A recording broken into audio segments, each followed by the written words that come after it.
Darius Garland is best known for being quick and shifty. So in today's breakdown, we're going to answer 3 questions. 1. How much does Darius Garland use his quickness versus his shiftiness?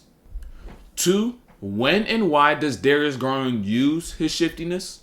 And 3. How do you translate quickness and shiftiness to efficiency in basketball? Let's break it down.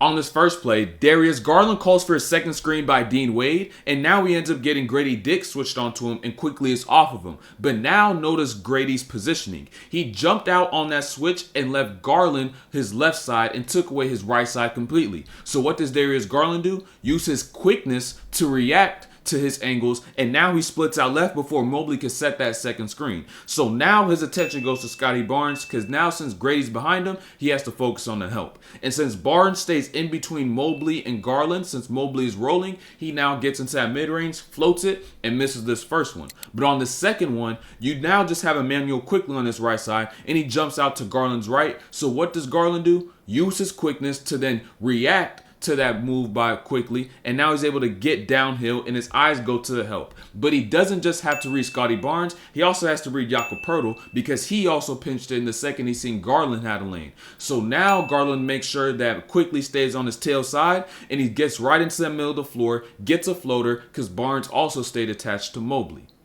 Off this catch, Darius Garland brings the ball out, but realize who he has on him. He has RJ Barrett. And now if he really wanted to, he could use his quickness and shiftiness, hit him with a bunch of moves to create an angle and create a play. But is he going to? No. Why? Simplicity and efficiency. So he's going to get a screen from Jared Allen to his right side, and all he has to do to get his angle is use the screen. So now he goes right, and he has to read Jakob Poeltl because he's the help defender, and reads that he stays home, so he goes right, and gets a lay right there at the rim.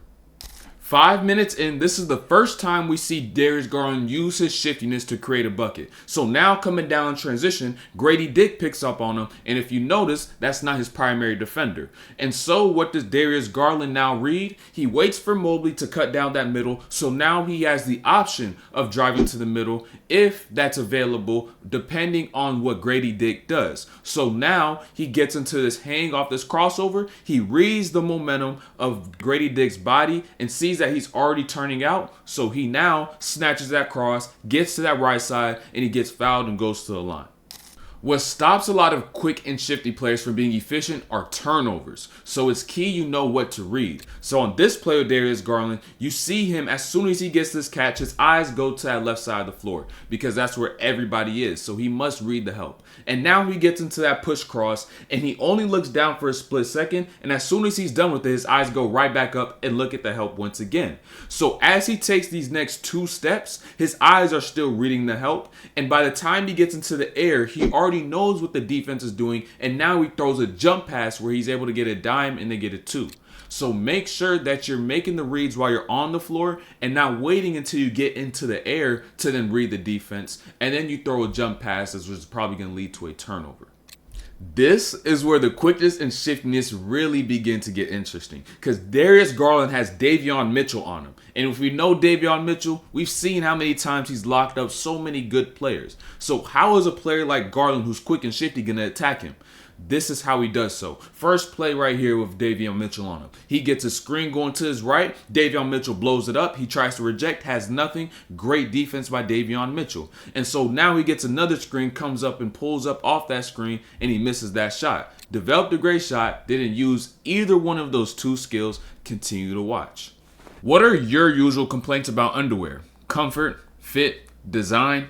Great thing that with Skims, you don't have to worry about any of those. Ever since I started to use Skims, I was able to see and feel what made Skims so great. The 5-inch boxer brief holds a great compression with high quality material that hugs your legs but is extremely comfortable, to the point where you could wear it in a workout or you could wear it casually anywhere you go. And that versatility is what stands out to me, because I'm an active person. I work out 7 days a week. So I could wear this to my workout, or I could wear this while I record my videos like I'm doing right now. So if you want in on the best men's underwear out, click the link in the description and go shop Skims Men's. After you place your order, make sure you let them know I sent you. So select YouTube in the survey that follows, and then in the drop down menu, hit my channel name, Discipline or Regret, so that you can continue to support this channel and me.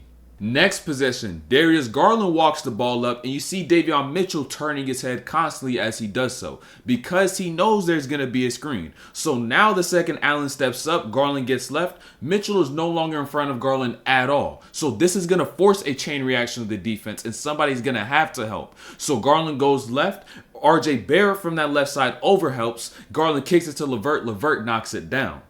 Off this handoff by Jared Allen, Darius Garland goes to that right side because his defender went underneath on his initial catch. So now going right, it forces him to now chase over. And his read now becomes Jakob Poeltl once again. And what does he do? He stays home on Jared Allen, and now he's able to go to the rim and get an easy lay once again because he made that simple read and didn't make the game complicated by attacking in isolation. On this next play, Darius Garland walks the ball up the left side, and you can see that Davion Mitchell already knows that there's an action to his left. But despite the fact, he can't stop it, and Garland throws and goes into a chase action with Allen, and Davion Mitchell's now just behind the play, which now makes the read Jakob Poeltl. And now Darius Garland, being the smaller player, he can't finish over him, so he stops short and gets this floater. 1 minute later, we got Garland against Mitchell in the half court in the middle of the floor. And so now what happens? He ends up calling for a screen for Isaac Okoro, because notice who's guarding Okoro, Grady Dick. And if you remember back early in the breakdown, when Garland attacked Grady in isolation, off transition, he could not hold him. He cannot guard him. And so Garland knows in his mind that that's his favorable matchup if he's going to attack in isolation. So he calls for the screen from Okoro, and it's to his right side. And so Davion Mitchell, as a defender, has to be aware of that. And so what does Garland do? Use the gravity of the screen to keep Davion Mitchell still worried about it, and rejects, goes left, drops that down, and now they get that too. A minute and a half later, we have Darius Garland bring the ball up, but he doesn't have Davion Mitchell on him. He has Jamal Sheed, and Davion Mitchell's on that left side of the floor. So what is Garland going to do? He's going to call for a screen, not for Davion Mitchell, but for Grady Dick. And so now he gets a screen set from that left side, gets that switch onto Grady Dick because that's his favorable matchup. So what does he do? What does Grady do, as a matter of fact? He jumps up, he reaches, Garland uses his quickness to react, and now he walks him down, uses his shiftiness on that cross, creates space, and gets that bucket. So how much does Darius Garland use his quickness versus his shiftiness? Out of the 11 possessions we just watched, only 2 of those plays came from where Darius Garland really sized somebody up and attacked him.